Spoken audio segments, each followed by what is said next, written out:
হে রাসূল, সেই দিন আপনার রব যাকে যাকে পাখি বানিয়েছিলেন, যাকে যাকে আবাবিল পাখি বানিয়েছিলেন।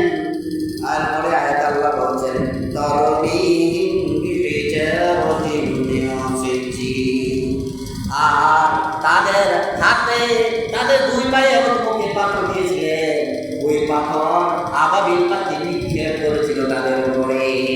সুবহান। তারপর আয়াত বলছেন ওয়া আরসালা আলাইহিম তায়রান আবাবিল তরবিহিম বিহিজারাতিন মিন সিজ্জিল, তাদের পাথর নিক্ষেপ করেছিল তাদের উপরে।